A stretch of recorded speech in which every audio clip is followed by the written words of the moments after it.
चलिए, अब तक हमने जो जो पढ़ा ये उसके आगे के टॉपिक्स हैं। आप अगर आपने जो है सिलेबस देखा हो अपना, आज का हमारा टॉपिक है एंटीबॉडी। एंटीबॉडी का स्ट्रक्चर कैसा होता है, कैसा नहीं होता।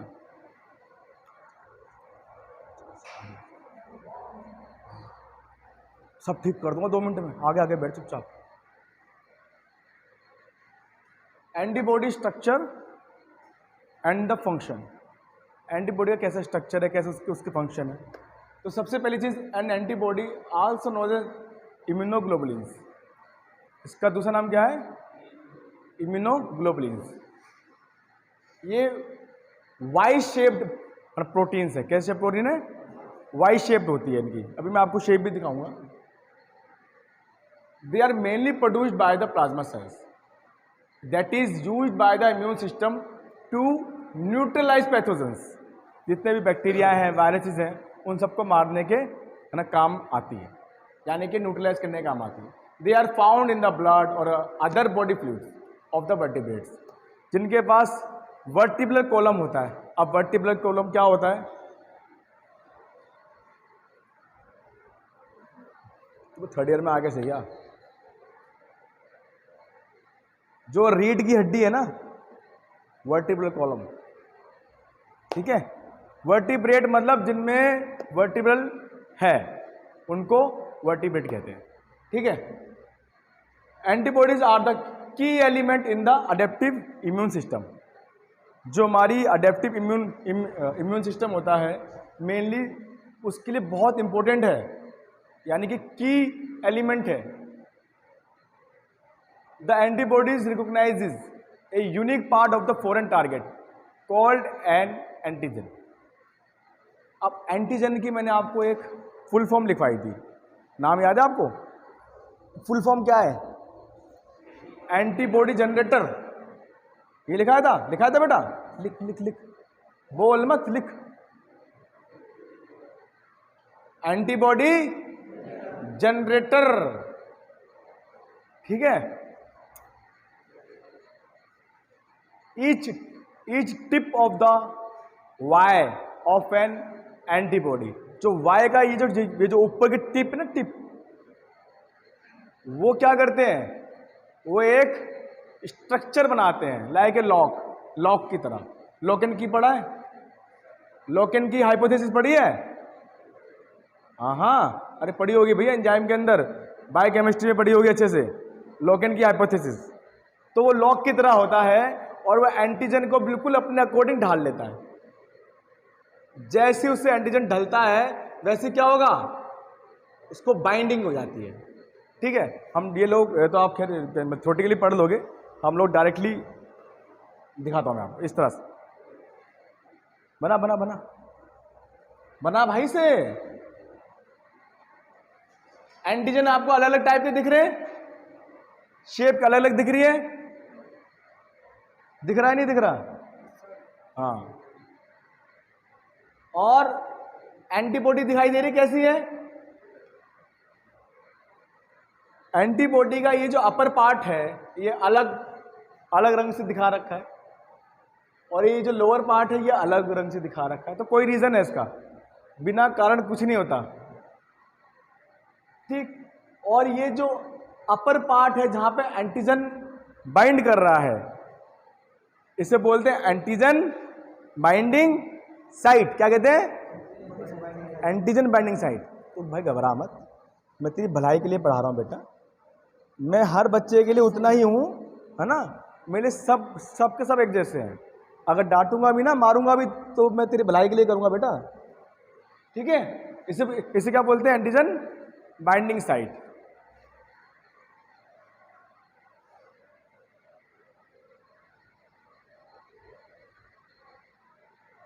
अब देखो, हमने उसी स्ट्रक्चर को डिफाइन कर दिया।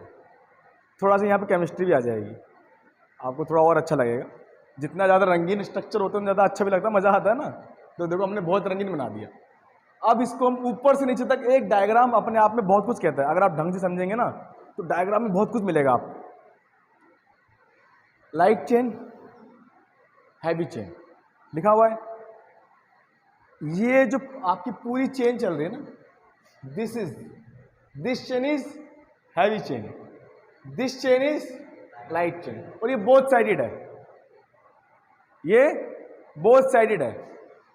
अब अगर आप इसको ध्यान से देख पा रहे होंगे तो एंटीजन बाइंडिंग साइट लिखा हुआ है VL और CL, CH VH, CH2 CH3, CH2 CH3,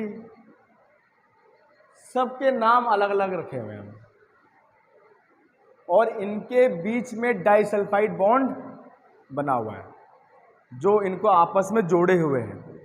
दिख रहा नहीं, दिख रहा सबको, विजिबल है, डाइसल्फाइड बॉन्ड दिख रहे हैं सब में, सबकी बाइंडिंग हो रखी है, सबको आपस में जोड़ा हुआ है, यानी कि ये अलग अलग पार्ट हैं, इनको आपस में लाके डाइसल्फाइड बॉन्ड से जोड़ दिया गया है। Is it clear? हाँ भैया, आ रहा नहीं आ रहा समझ में? ना आए तो पूछ रही हो, ठीक है। अब हैवी चेन है, उसके नाम अलग अलग रखे हैं, डेल्टा, म्यू, कप्पा, अल्फा, है ना, इन सब के नाम हमने अलग अलग रख दिए। और ये बीच में ये जो जॉइंट है ना, जॉइंट, उसका नाम हिंज है। क्या नाम है? हिंज। हिंज का मतलब पता है वैसे भी? हाँ, कब्जा, वेरी गुड। अब जैसे ये जो लैपटॉप है ना, इसमें भी हिंज लगे हुए हैं ना, कब्जे लग जाते हैं ना, जो उनको जोड़ते हैं। यानी कि ये जो एंटीबॉडी है ये नीचे से तो स्थिर है और ऊपर से हिल सकती है, हिंज लगे ना, तो वहां से ये क्या है, मूवेबल है। अब जैसे एक एंटीबॉडी हुई तो है, ऐसी तो है होगी, वाई शेप बना दिया इसने। अब ये जो वाई है, कोई भी अगर बैक्टीरिया वायरस घूम रहा है तो क्या होगा, मैं एक हाथ से यहीं इसको ले सकता हूँ, एक हाथ से मूव कर सकता हूँ, यानी कि मैं स्थिर हूँ, स्थिर नहीं हूँ, आई कैन मूव। एक एंटीबॉडी भी ऐसी ही है। हिंज का यही मतलब है, हिंज होने का, कि इसका ये जो पार्ट है वो क्या है, मूवेबल, यानी कि हिल सकता है। लिख लो बेटा, ऐसे बहुत काम आएगा।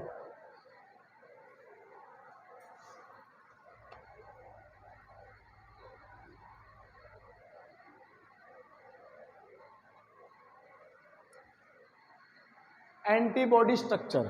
Antibodies are made up of 2 light chain. हमने अभी भी देखा 2 लाइट चेन है, उनका वेट इतना होता है 25 किलो डेल्टा। 2 हैवी चेन है, दोनों एक जैसी हैं, they are identical, double size की होगी। लाइट चेन हाफ ही तो है, नीचे का पार्ट तो है ही नहीं लाइट चेन का, ठीक है। Each light chain bound to a heavy chain by disulphide.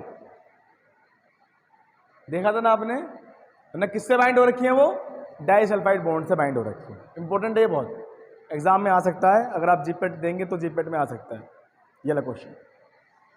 Heavy chain bound to heavy chain, वो आपका एचएच बॉन्ड है।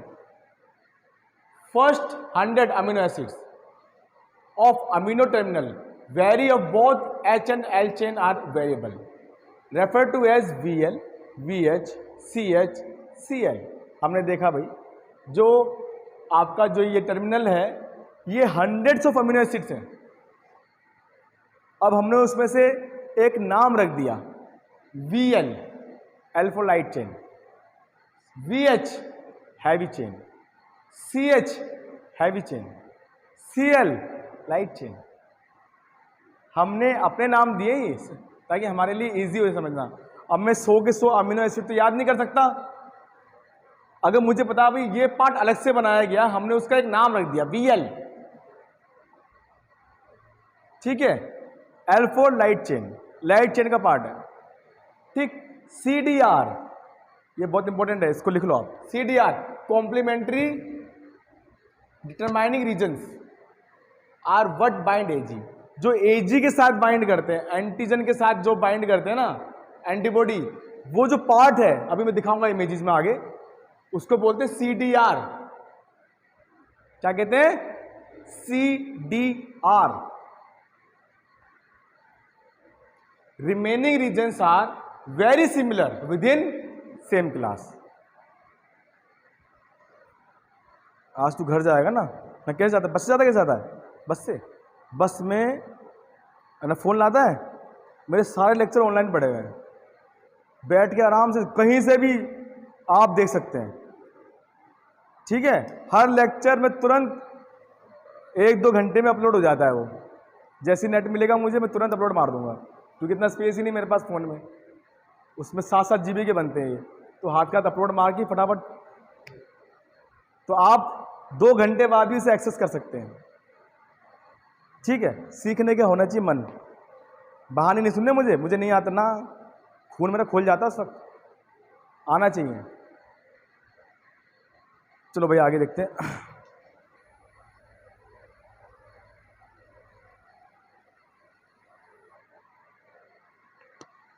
Repeating domains of 110 amino acids interchange disulfide bonds within each domain.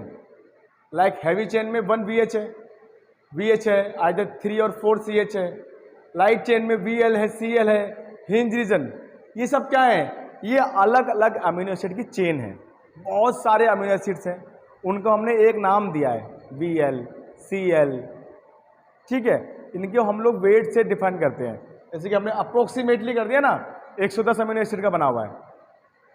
ठीक, hinge region क्या होता है, rich in the proline residues. Proline का नाम सुना है, एक अमीनो एसिड होता है प्रोलिन, उससे मिलके बनता है आपका हिंज रीजन, क्योंकि वो इकलौता ऐसा अमीनो एसिड है जो कि कैसा होता है, फ्लेक्सिबल होता है। भाई देखो, अगर हमें किसी का क्या कहते हैं कब्जा बनाना ना, तो उसके लिए मटेरियल अलग यूज होगा। अगर हमें जिसमें जंग जल्दी लगता हो, ऐसा कब्जा ले लिया तो 1-2 साल में खराब हो जाएगा। तो यहाँ पे भी हमारी बॉडी बड़ी होशियार है, उसने कैसा रॉ मटेरियल यूज किया, प्रोलिन, जो कि कैसा होता है, फ्लेक्सिबल होता है। Hinge found in IgG, IgA and IgD, ये एंटीबॉडी के टाइप्स हैं। एंटीबॉडी के 2 और टाइप्स होते हैं, IgM और IgE। तो हिंज IgG में होता है और IgA में होता है और IgD में, 3 में ही पाया जाता है। तो इसका मतलब क्या है, बाकी 2 में हिंज नहीं होता। ये जीपैट में आ सकता है, वो आपको 4 ऑप्शन देगा, हाँ भी किस किस में हिंज अवेलेबल है, 3 में होगा, 1 में नहीं होगा। तो आपका अंडरस्टूड है कि IG, बस मैं आगे मैंने जो मेंशन किया है, IgM एंड IgA में हिंज नहीं होता, IgM एंड IgE में हिंज नहीं होता। They instead have extra CH4 domain, H4 heavy, C4 domain, 4 domain extra होते हैं उनके पास, हिंज नहीं है लेकिन डोमेन एक्स्ट्रा है बाइंड करने के लिए। अगर किसी को, हमारी बॉडी बहुत होशियार है भाई, हर एक पार्ट को स्पेशलाइज बनाती है। अगर कोई चीज नहीं दी तो कोई चीज देती है ताकि वो उससे स्पेशलाइज हो जाए। अब इनके पास स्पेशलाइजेशन है, 4 डोमेन एक्स्ट्रा है ताकि बाइंडिंग अच्छे से हो सके। Is it clear not?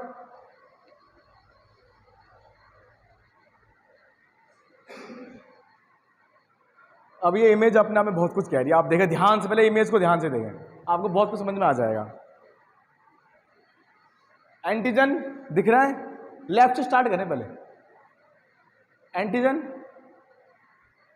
CDR क्या है, अभी लिखवाया ना मैंने, कॉम्प्लीमेंट्रीली CDR। अब इसमें भी अलग अलग है, एक हैवी चेन का है और एक लाइट चेन का, दोनों के अलग अलग है, देखो ध्यान से। और एक जो फिंगर लाइक स्ट्रक्चर ना, हाथ जैसा बाइंड करने के, पकड़ने के लिए, ध्यान देखें।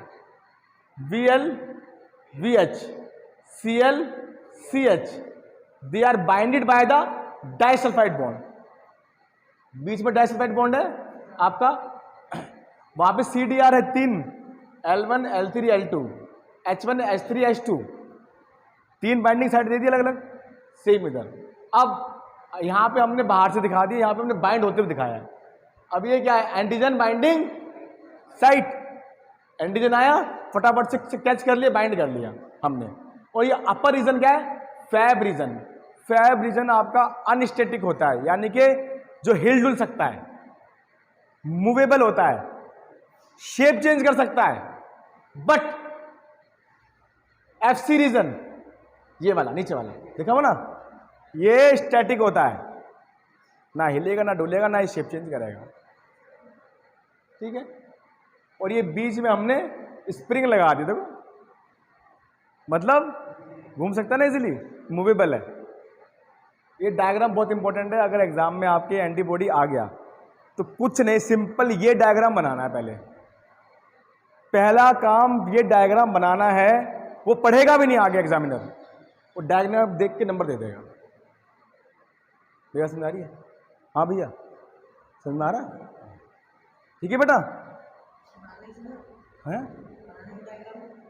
क्या बना भाई, बना यार। ये तो मतलब मैं तो खुशी के मारे मरना जाऊं। बना, जल्दी बना। लड़का पहली बार तो बोल रहा है पढ़ने के लिए। प्रसाद बांटूंगा तेरे नाम का आज। नाम क्या तेरा है? अच्छा चिराग। तो आज तेरे नाम को चिराग जलाएंगे।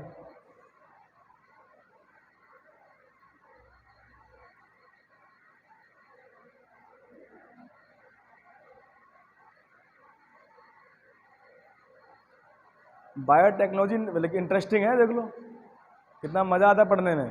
आपको पता नहीं आता नहीं आता, आई डोंट नो। मेरे को तो बड़ा मजा आ रहा पढ़ाने में।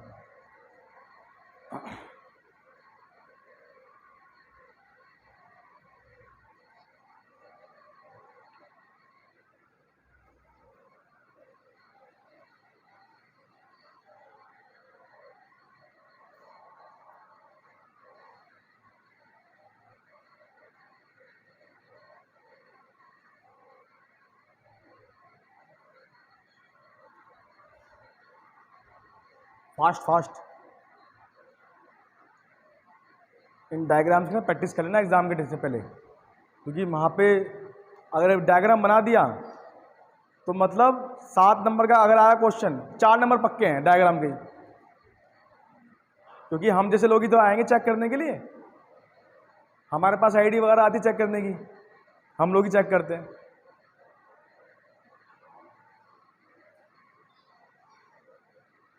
इस बार तो 90% एवोल्यूशन हमारे यहाँ जो है फैकल्टी उनके थ्रू हुआ है। क्योंकि यहाँ पे सेंटर बना हुआ है ना मेन MIT, तो 90% यहाँ पे चेकिंग हुई है।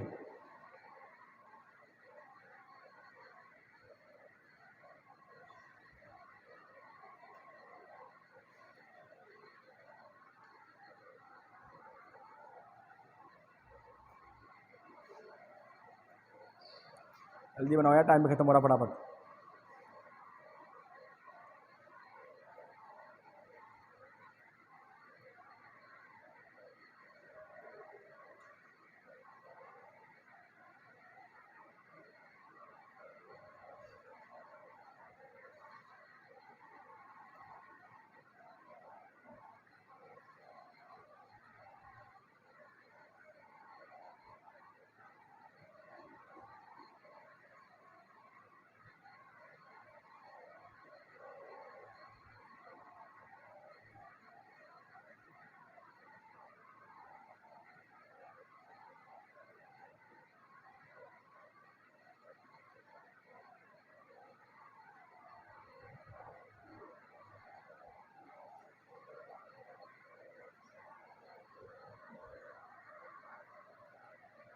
हो गया?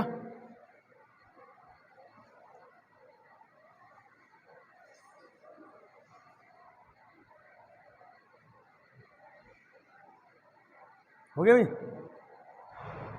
बाकी आसपास से देख के बनाओ।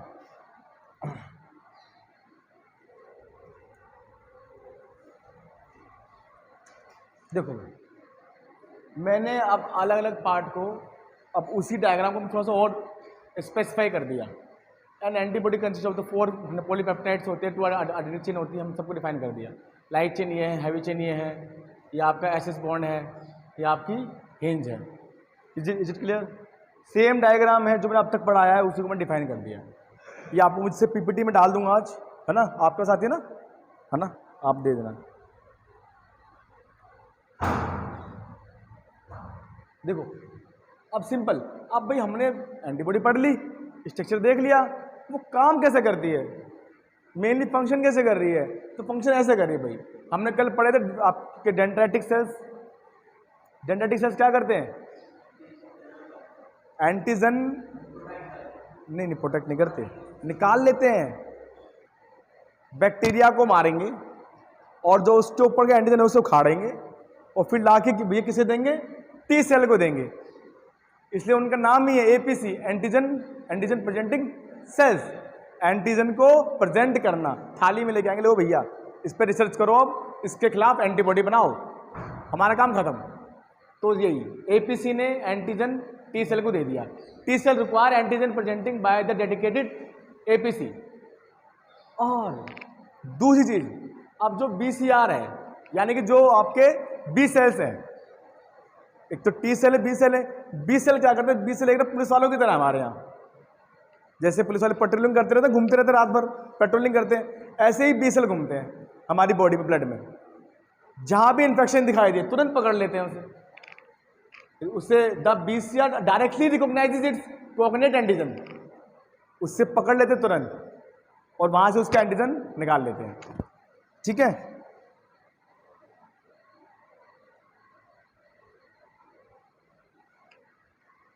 B cells and the antibodies.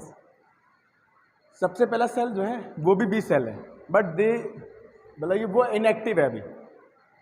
जैसी उस पर कोई बैक्टीरिया आएगा, एंटीजन आके बाइंड होगा, वो एक्टिव हो गया, देखो लाल बन गया। एक्टिवेट होते ही वो अपने उसके खिलाफ मल्टीपल एंटीबॉडी बनानी जनरेट करेगा। देखो जनरेट कर दी बहुत सारी एंटीबॉडी और तुरंत एक्शन में आ गया। लिखा हुआ है मैंने, active B cell secretes antibody into the blood and lymph और पेट्रोलिंग म्यूकोसेलर सरफेसेस। पेट्रोलिंग मतलब जैसे पुलिस वाले पेट्रोलिंग करते ना, दे आर पेट्रोलिंग ऑल्सो। तो कहीं दूर मत जाओ, अपने आसपास की लाइफ से जोड़ दो ताकि आपको इजीली याद भी रहे। ठीक है,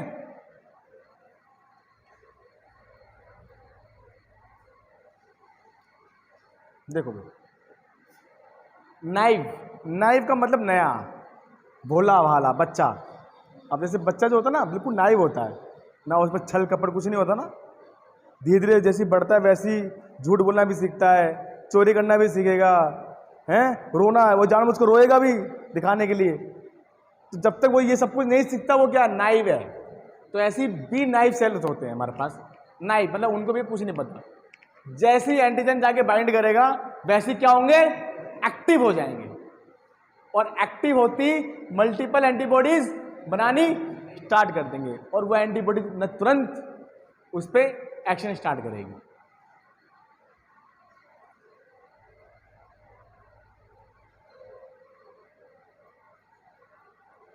देखो भाई, the variable we reason varies between the clones and involve in the antigen recognition. जो वी रीजन है ना, वी रीजन, वी एल और ये वी एच था ना upper region, this is the V region. जो राउंड किया मैंने अभी, ये आपका रीजन है। ये मेन काम क्या है कि एंटीजन को रिकॉग्नाइज करने का, पहचानने का काम है, क्योंकि बाइंडिंग साइट मेनली इन्हीं के पास है। उसी को पहचानेंगे और जाके बाइंड करेंगे, एकदम उसको जब पकड़ लेंगे बाइंडिंग में। The constant C region is conserved among the clones and is required for the structure, integrity and effector function. ये स्ट्रक्चर को बनाए रखते हैं और इफेक्टर फंक्शन उसको भी मेंटेन रखते हैं। ठीक है,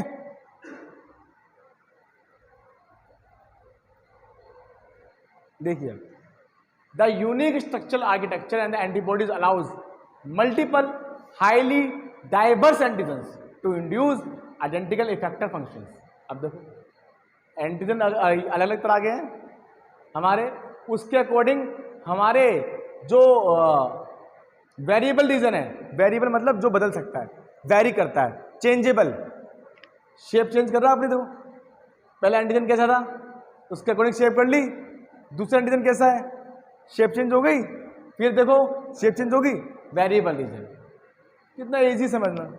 ये डायग्राम एग्जाम में बना के आना as it is, full marks मिलेंगे 7 में से 7, आई गारंटी। अगर ये क्वेश्चन आए तो एग्जामिनर को डायग्राम से समझाओ और कम से कम लिखो, लिखना कम है समझाना ज़्यादा है। डायग्राम बनाओ ताकि एग्जामिनर, क्योंकि इमेजेस जो है ना, इतना टाइम नहीं होता है बेटा, माइक्रो सेकंड मिलते हैं हमें, 5 मिनट में पूरी कॉपी चेक करनी होती है, 5 मिनट में। हम तो भैया 2-2 मिनट में कर देते हैं। क्या है, बस देखा इमेजेस आई, ठीक, खट खट खट खट खट। तो एग्जामिनर को उतना ही पढ़वाओ जो वो जितना वो जो पढ़ना चाहता है, ज़्यादा ज्ञान मत दो उसे, उसको आता सब कुछ है बट वो आपका ज्ञान देखना चाहता है, ठीक है। तो ये डायग्राम से पढ़वाओ एग्जामिनर को। एग्जाम में आपको जो है इस पे जो फोकस करना है बेटा। Different variable regions bind different antigens, identical constant regions induce identical responses. वो तो सेम है, कुछ बदला उसमें, कुछ चेंज नहीं हुआ। अब मैं एक इमेज दिखा रहा हूं आपकी जो इलेक्ट्रॉन माइक्रोस्कोप से ली गई है। देखो कितने ब्यूटीफुल, ये इलेक्ट्रॉन माइक्रोस्कोप से रियली जो एंटीजन और वो जो बाइंड कर रहे हैं ना, उसकी जो फोटो ली गई है। जो जहां पे बाइंडिंग होती है एपिटोप कहा जाता है। The parts of N antigen, antigen का जो पार्ट एंटीबॉडी से कांटेक्ट करता है वो क्या कहलाता है, एपिटोप। ये एग्जाम में आ सकता है 2 मार्क्स में, ठीक है। Affinity, the strength with which one antigen binding surface of an antibody binds N antigen. Affinity क्या होती है, each isotope has between 2 and 10 antigen binding sites. अब आप सोचेंगे भाई ये एक ही एंटीजन से बाइंड कर सकता है क्या, नहीं। एंटीबॉडी की जो बाइंडिंग साइट है वो कम से 2 से लेकर 10 तक एंटीजन को पकड़ सकती है एक साथ। Therefore, each antibody can bind to 2 to 10 epitopes as long as the identical epitopes are sufficiently close together। But उनका आसपास होना भी जरूरी है ना, मतलब एक तो एंटीजन यहाँ पड़ा है, एक 2 किलोमीटर दूर है, तो उसका आसपास होना भी जरूरी है, ठीक है।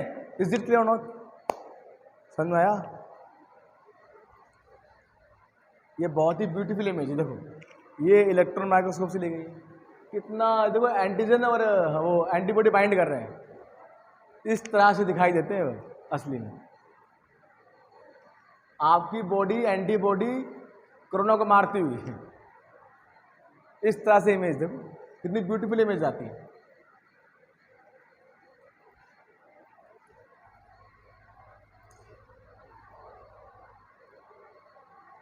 ये मैंने अब तक जो पढ़ाया उसी की समरी है। एंटीजन आगे बाइंड हुआ बीटा सेल पे, जैसे अटैच होगा तो क्या होगा, एक उसमें सिग्नल जाएगा और सिग्नल जाके आपके बी सेल्स एक्टिवेट हो जाएंगे, बस यही लिखा हुआ मैंने।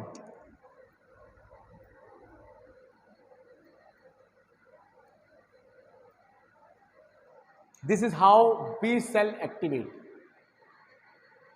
पहले आपका एंटीजन आगे बाइंड करेगा बीसीआर पे, ठीक। फर्स्ट सिग्नल क्या है, पहले सिग्नल है बीसीआर डिटेक्ट्स एजी, एंटीजन को देखेगा।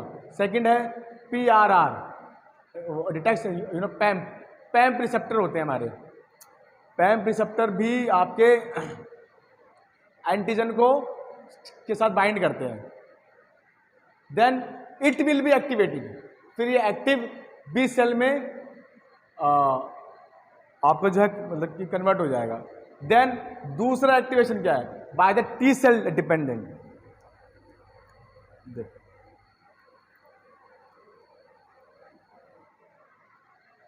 पहला मेथड क्या है, बाय द एंटीजन। दूसरा है टी सेल डिपेंडेंट है, मतलब ये टी सेल डिपेंड कर रहा है। First signal B cell detects antibody, B cell internalises and antigen and present it to CD4 cells. CD4 cells आपके टी सेल में होते हैं। अब यहाँ पे MSC2 आ गया मॉलिक्यूल। अब MSC2 हम लोग वैसे नेक्स्ट क्लास के अंदर इससे डिस्कस करेंगे। ये major histocompatibility complex, major histocompatibility. सबसे पहले इसकी रिसर्च हुई बेटा जब एक एक्सपेरिमेंट हो रहा था, कोई ऑर्गन निकाला गया किसी से और दूसरे में हमने उससे जो ग्राफ्ट करना चाहा, तो थोड़ी देर काम करने के बाद उस ऑर्गन ने काम करना बंद कर दिया। भाई फिर हमें लगा भाई हाँ भाई क्यों बंद कर दिया, क्या चीज़ हुई। तब उसमें MSC पाया गया। एक मॉलिक्यूल पाया गया जो हमारी बॉडी से लड़ रहा था, मार रहा था उसे। तब पता चला कि भैया एमएससी नाम की भी कोई चीज होती है, हिस्टो कंपेटिबिलिटी। हिस्टो मतलब है टिश्यू, कंपेटिबिलिटी मतलब कि क्या है, तालमेल, कॉम्प्लेक्स, उसे एमएससी कहा गया। अब ये क्या है कि जो हमारे ये बी सेल्स हैं, ये भी आपके जो पुलिस वाले घूम रहे हैं जगह जगह। अब आप यहीं के छात्र हैं या नहीं हमें तो नहीं पता, हम तो भी पढ़ा रहे, चलो भाई आप आ रहे हो, आपका नाम चिराग है, आपका नाम ये है, चलो जी मैं जानता हूँ आपको, बट गार्ड कैसे जानेगा आपको? गार्ड तो भैया गन लेके खड़ा है, वो जैसे लगेगा हाँ भी खतरा, वो वैसे ही भैया शूट कर देगा। उत्कर्ष में आए थे आप यहाँ पे, कैसे एंट्री हो रही थी? आई कार्ड से। तो ये आई कार्ड क्या है? एमएचसी।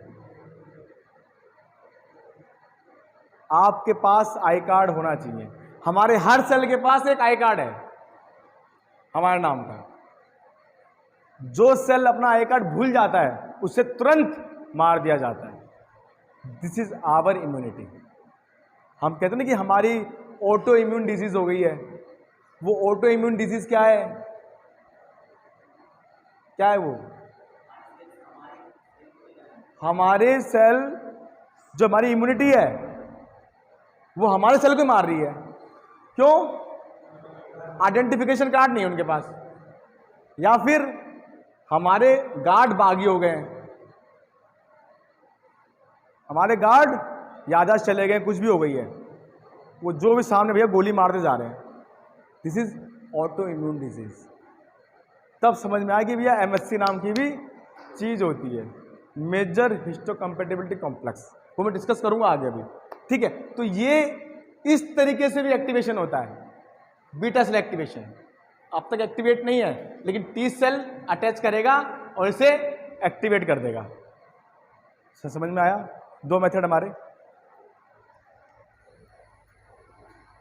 साइटोकाइंस अटैच हुआ, साइटोकाइन रिलीज हुए और ये एक्टिवेशन होना स्टार्ट हो गया।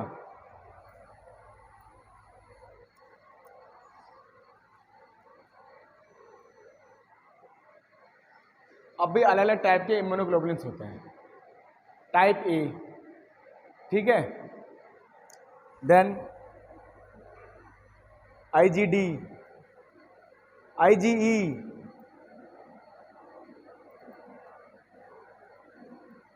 आईजीजी और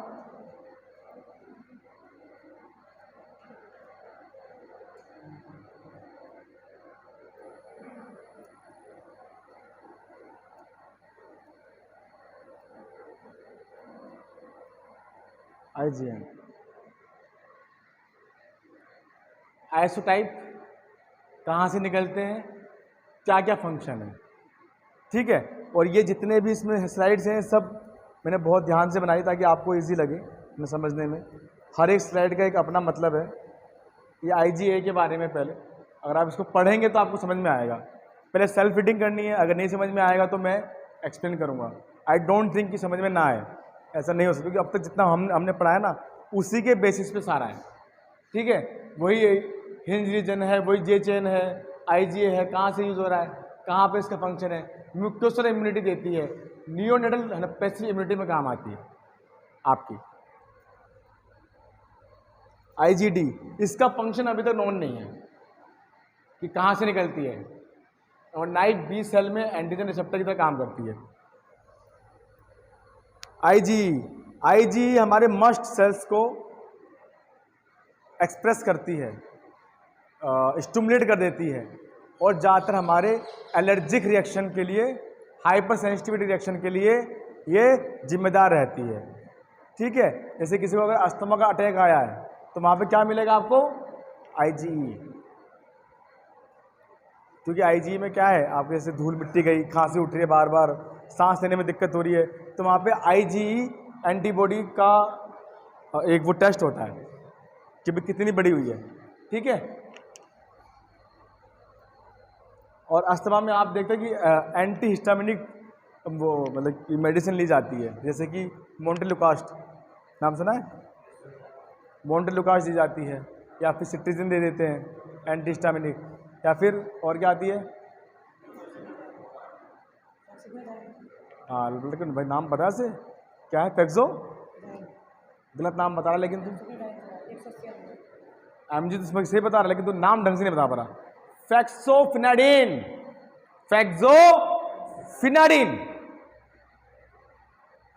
सिर्फ वो एमजी याद करके कुछ नहीं होता, नाम तो कम से कम, हम लोग यह फार्मासिस्ट हैं, अगर हम लोग गलत नाम बताएंगे तो फिर आम आदमी क्या करेगा? आप तो आम आदमी नाम बता रहे हो, नहीं सही नाम बताना चाहिए हमें, फैक्सोफिनाडिन। और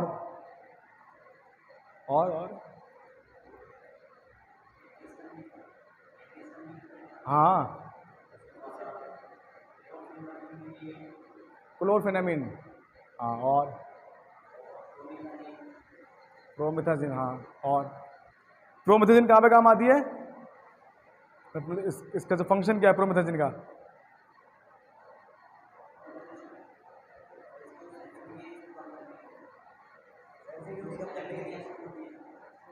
क्या कह रहे हैं? प्रोमेथाजिन चक्कर में देते हैं। और सबके फंक्शन अलग है। हमारी जो हिस्टामिन है ना, हिस्टामिन हर सेल में हर टिश्यू में अलग अलग होते हैं, ठीक है, सबके फंक्शन अलग हैं। और इस पर कभी और लूँगा क्लास, बड़ा इंटरेस्टिंग है हिस्टामिन, बड़ा मज़ा आएगा पढ़ाने में भी। इतना समझ में आया आपको? कल बिना पढ़े मत आना, पढ़ो यार, मुझे भी अच्छा लगेगा, है ना। वीडियो स्टॉप कर दो।